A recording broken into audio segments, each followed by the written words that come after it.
Kitab suci agama lain ada kata waktu pada satu saat, pada masa itu. Tidak ada kata pada hari ini. Perjanjian lama khususnya paling banyak bicara tentang hari ini. Dan itu sungguh-sungguh hal yang sangat indah dalam kehidupan kita, karena kata hari ini itu tadi.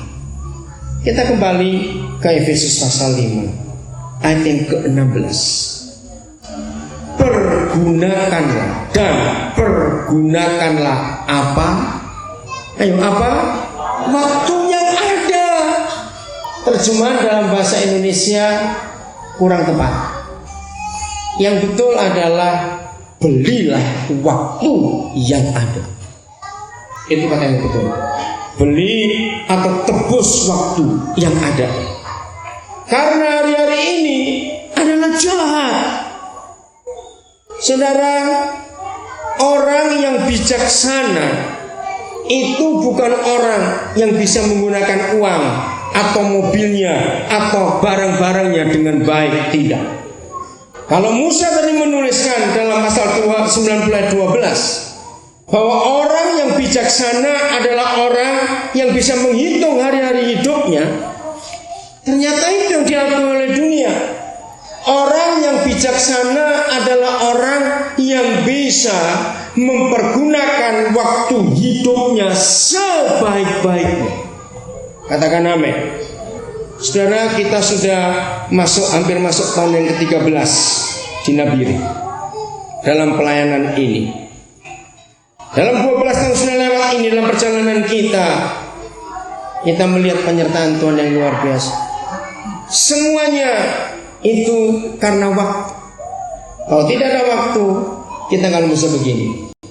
Tadi waktu saya duduk di belakang melihat Olvi masuk gendong anaknya, saudara, terus nggak lama Selamat masuk. Langsung pikiran saya kembali ke Kutai Barat berapa tahun yang lalu, waktu pertama kali ketemu Selamat. Nah, terus saya lihat anak mereka, untung lebih cakep anaknya daripada bapaknya. Gak usah marah Selamatnya.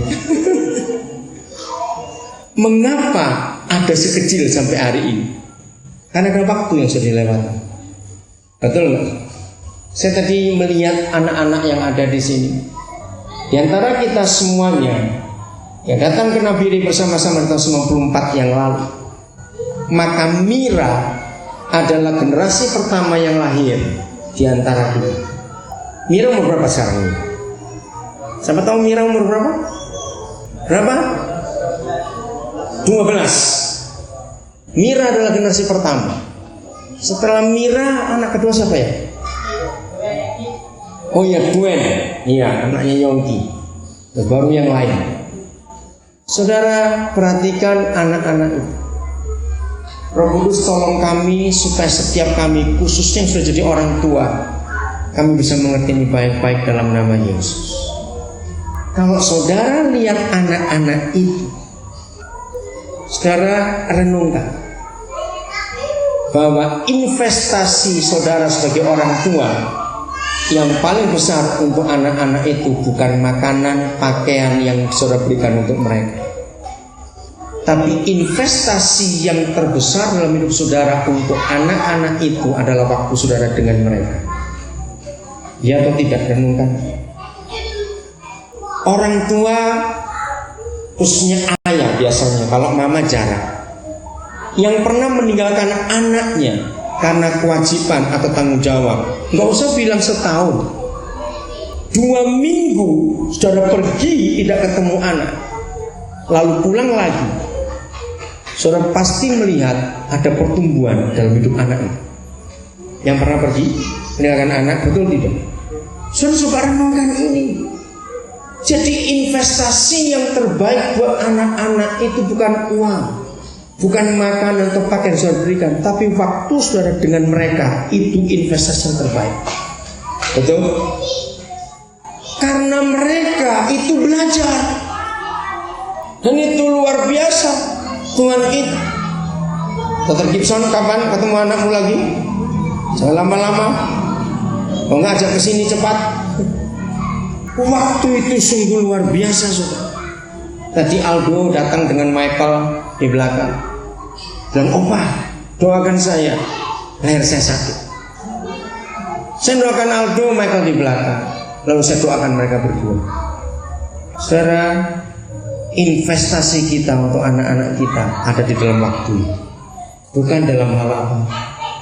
Perhatikan pertumbuhan mereka dari hari ke hari, sungguh luar biasa. Untuk apa saja, ternyata waktu itu yang paling berharga dari semuanya. Dan bukan itu tadi, kita berani melawan Tuhan, kita berani melawan pemerintah, kita berani melawan orang tua, melawan guru kita, tapi kita nggak berani dengan waktu. Seandainya saudara dan saya berani berbuat itu kepada Tuhan seperti kita berbuat itu pada waktu, karena kepada waktu kita nggak pernah bisa berkata tidak. Mau atau tidak mau, kita harus berkata ya kepada waktu. Betul? Karena dia nggak bisa diajak kompromi sama sekali.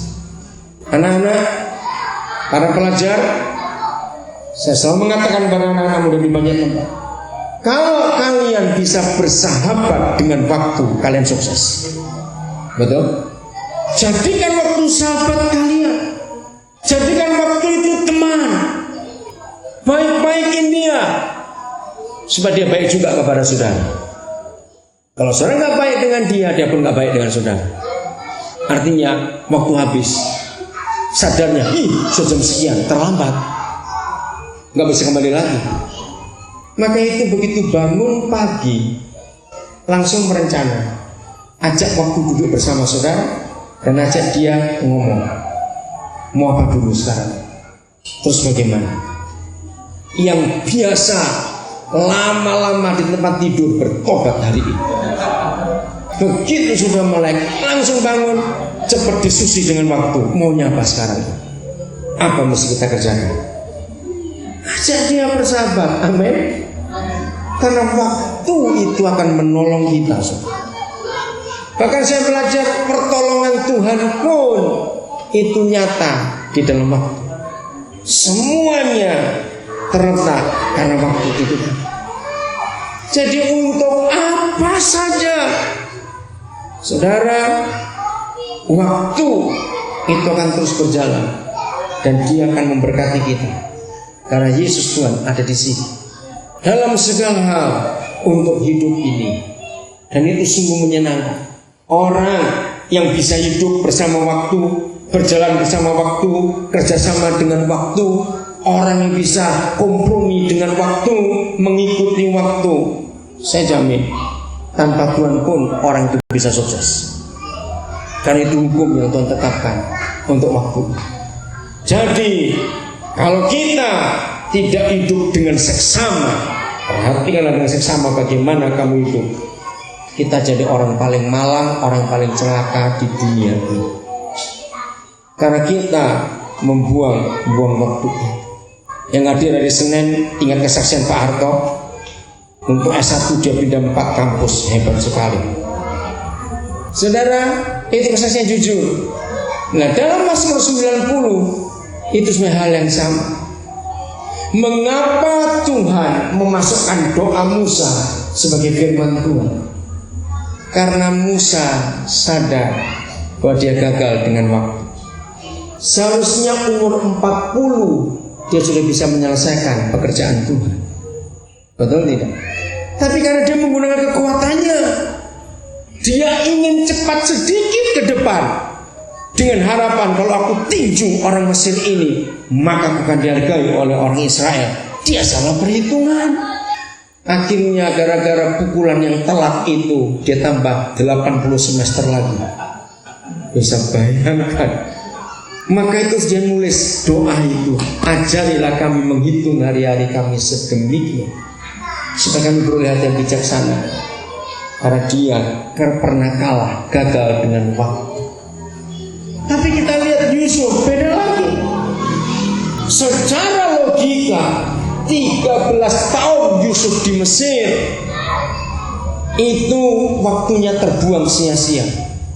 Karena apa? Cuma jadi budak, lalu masuk penjara. Secara logika dia buang-buang waktu.